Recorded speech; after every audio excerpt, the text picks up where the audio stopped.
hello and welcome everyone to another edition of International Soccer Break, the version where we cover all the international games. I have Rahi here. How's it going out there? Good to be here. Good to be here. So just as a quick recap, this segment, we're going to talk about all the happenings with the international games that relate to the national teams. So let's get into it. We had a big week here with, of course, the Champions League and kicking it off there. So what were your thoughts on this? I mean, it's surprising when you look at our semifinalists, right? I mean, on the one side, not surprising at all. Real Madrid, Man City, two of, you'd say, the best teams in Europe this year, consistently over the past 5 years, you might say. On the other side is where the surprise is. Inter and AC in a semifinal, I don't think anybody expected. People were predicting Napoli maybe to come to the final, doing as well as they have done domestically. Were you surprised by that semifinal? I'm actually very surprised, and we'll kind of get into it, in a second here. But I think, it was interesting to even see the strength of some of these Italian teams getting to that point, because these teams are not the top of the tier teams in Inter or Milan. No. I think they're fourth and fifth respectively in Italy, so they're not top. Let's focus first on Man City. I mean, this looks like an extremely dominant club. Is that representative of the English national team, or what do you think about that? To a certain degree, yes. I mean, I think Man City certainly is made up of a lot of players beyond England, and their best players are Erling Haaland, who's definitely not English, Kevin De Bruyne, who's definitely not English. Definitely not right. English. But I mean, I think of a guy like John Stones. John Stones has been fantastic for them this year, and he's been fantastic in the Champions League. He's playing as sort of a defensive midfielder. He's never looked this good, and he was, I think, one of the best defenders for England in the World Cup. Actually, strike that. He was one of the best defenders at the World Cup. I thought he had a great World Cup. And so it's a player like that who I think Manchester City's been good for a while. And I think English players have improved. Those that are playing for Manchester City have improved, because of the success of the club. So yes, I think England it's indicative of where England is now. Yeah, and I think, look, a guy like Jack Grealish, Right. So this is not a situation where, I know you're going to give credit to the Kevin De Bruyne's, you're going to give credit to the, Haalands, all these players. But I think in every team, you got to look somewhat at some of the fulcrum and kind of where things are going. And these may not be the best players on the team, but naturally by playing day in, day out with these top players, it's going to elevate the competition. Exactly. Grealish is better because he plays with De Bruyne, right? Grealish is better because he can give service to Erling Haaland. He tries different things, and it's going to make him a better player, right? Yeah, and I think the same can be said for Real Madrid. I mean, in Real Madrid, the dominant players aren't necessarily Spanish, right? No, they're not. I mean, I think it's pretty obvious they're not, right? They're Brazilian, they're French, they're Croatian. These are the dominant players. But same thing, you kind of have, I know under Luis Enrique, there wasn't very much Real Madrid representation at all. But now, you're starting to see some of the guys actually being on the national team, and it's always been sort of a facet of Real Madrid. Yeah, and there's always young Spanish players around the club, right? And the better that Real Madrid is, the better those players will develop. And the same with Barcelona, right? Those two teams need to be good for Spain to perform well. I mean, think about it. The years that Spain was the most dominant national team perhaps we've ever seen, it was back and forth, right? The team was almost half Barcelona, half Real Madrid, or more Barcelona. But, I mean, those two teams were dominating Europe as well, and the Spanish team was unwestoppable. Yeah, so I think there's a correlation, yeah. Yeah, and I think in this case, it's a little bit of an anomaly. But I think the biggest anomaly now is, we'll kind of get into it here, is let's talk about Italy. I think there's Milan, there's Inter in the Champions League semifinals. And then in the Europa League semifinals, for those that have been paying attention, there's Roma and Juve. So there's 4 Italian teams out of 8 teams that are left, in both competitions in Europe. And by the way, Italy didn't qualify for the last World Cup. And it's a weird, puzzling scenario. And this is kind of what I think needs to be discussed is they win the Euros, right? They're on top of Europe. So winning Euros means you're the best club in Europe at that given time, best national team in Europe. Then they come out and don't make the World Cup. Yeah. And now their club teams are in, the semifinals of the biggest competitions in Europe. Yeah, I mean, they will have a finalist in the Champions League, certainly. and they'll have a finalist in the Europa League, I think. So you're talking about a chance for two Italian teams to be sitting at the top of Europe for in both competitions. It's interesting because it kind of the Italian national team's performance mirrors these teams in some ways, right? Because there's no consistency. Even the Milans that we're talking about in the Champions League semifinals, they're not doing well in the league from day to day, week to week. They're up and down, and yet in the big tournament, the games that matter, they're showing up, right? Italy in that Euro, no one came into that Euro thinking Italy were the favorites.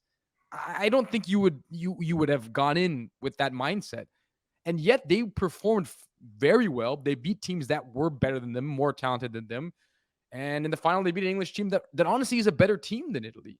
But they were a good tournament team, is what Italy was doing, and it's very interesting how their inconsistency is similar to the inconsistencies of their club teams. I think inconsistency is the key word, because think about this: didn't make the World Cup, but then they got out of a group in the Nations League with England, Germany, and a good Hungary team, and they're the team that got out. Then fast forward to the first Euro qualifier, and they get beaten at home by England. So it's I don't know what's going on here. I think the makeup of some of these teams, the top players are not Italian necessarily. You have guys on Milan, you have Lukaku on Inter, you got, Adrian Rabiot for Juve. Yeah, Leao for AC. Yeah, so these are Olivier Giroud. I mean, these are their best players, right? Yeah. It's really frustrating as an Italian, if you're an Italian supporter, if you're a fan of the national team, it really doesn't make sense. I mean, it's pretty unprecedented to see a team win the Euros and then not qualify for the World Cup. I mean, I don't know how often that's ever happened. And it's a very strange moment for Italian soccer. And I don't know. I don't know what the cause of it is, aside from the fact that they've had some injuries to key players. Chiesa has been in and out, and now he's injured again, and he's a fantastic player for them. But and then there's some volatility in the league itself. So there's teams that are getting sanctions, etc. It's a strange time, and it's hard to explain aside from the fact that the leagues mirror the national teams. Yeah. So let's finish with that topic. I think the dynamic has changed a little bit. There were times before where England was heavily English. The Premier League had a lot of English players. The German leagues were mostly German, Italian leagues mostly Italian, Spanish leagues mostly Spanish.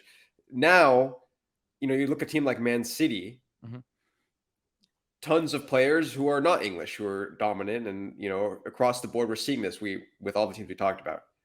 So now comes the question of, does a good national team require domestic club teams to be successful? Or I should say the bigger question is the opposite, where does success by the club teams relate to success by the national teams of that specific country? This is for sustained success. The answer is yes.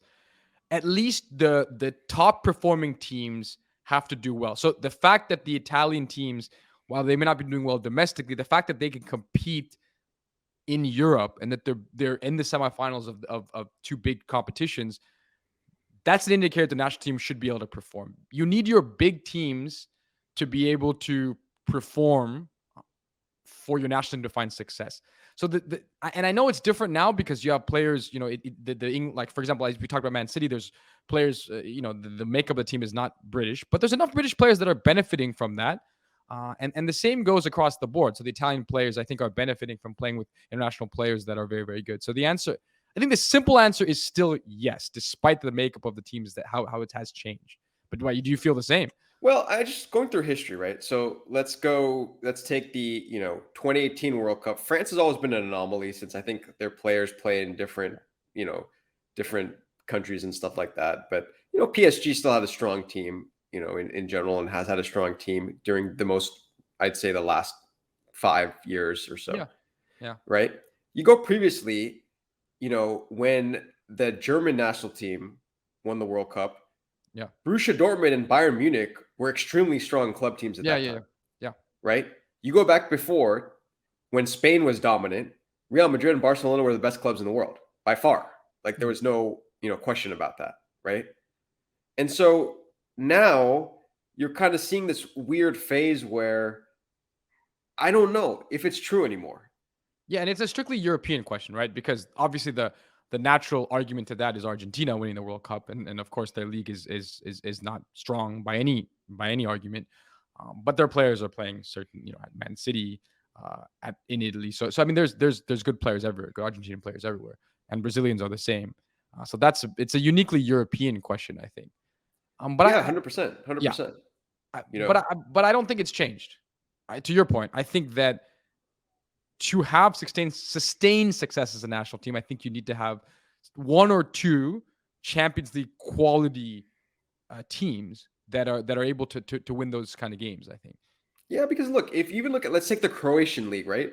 Yeah. Not a top tier league, but there's always clubs in the Croatian league that are somewhat competitive. You know what I mean? Like even when they'll play against some other European competition. Yeah, it's true. I mean, remember when Turkey was good for him, those Galatasaray teams that used to do well in the Champions League. And there was a time when the Turkish national team was very good, right? Remember in 2002 and so there's World Cups where they've done well. Yeah. And we saw those teams. Remember in the semifinals? I believe they had they might have beaten Real Madrid 1 year, or they had that back and forth, a really close two-legged. It was a Yeah. quarterfinal round Yeah. of 16 with them. Yeah, Yeah. Yeah. And they were attracting top tier talent from that perspective, at that time. It's not a direct causal relationship, I think, where it's like, oh, this team is in this league and there's this amount of homegrown players or this amount of English or Dutch players or whatever. I think it's more structural, almost, to the sense of like, you know, components of that league have to be strong enough to have a strong national team. yeah, I agree. Like, put to you simply, can we agree that the fact that Man City has been this good for this long, and forget about the fact they have won Champions League, they've been one of the best teams in Europe for 5 years. Yeah. Can we agree that has had a positive effect on the English national team? That you can see almost a similar trajectory, right? You had this really dominant team in your league that is all of a sudden your national team seems very consistent, right? They're doing, and I'm not saying that Man City and England are the same, but we can agree that there's some impact there, right? 100%, 100%. And people will make the argument that says, "Oh, but all their players, it's De Bruyne and Mahrez and Holland and stuff." But at the end of the day, these clubs play in England. Yeah. They have fine. The top level managers may not be English, but there's staff that's English. There's a strong academy that's English, right? So you can't discount that fact. Yeah. Yeah. And so Arsenal having a good season is also a good thing, I think, for the English national team. Obviously Saka has improved. He's playing bigger games. They'll play in the Champions League next year, right? So this is, I think, things your top tier teams, if they have to sustain success, it bodes well. All right. Well, looking forward to the semifinals. I think we can all say that for sure. The semifinals are fantastic. I mean, you couldn't ask for anything better. Who do you got? Who do you think's going to win it all? It's interesting, right? I think Man City, but a little part of me in the back of my head still has Real Madrid in there, because you just never count them out. Yeah, they're champions, so until you beat the champions, you can't count them out. But my head says Man City, my heart, or something like a heart, says Real Madrid. Okay, well, vamos Madrid then, I guess, in that particular case. But anyhow, so we'll catch up next week with another interesting topic. Let's watch soccer, enjoy, and everyone have fun out there.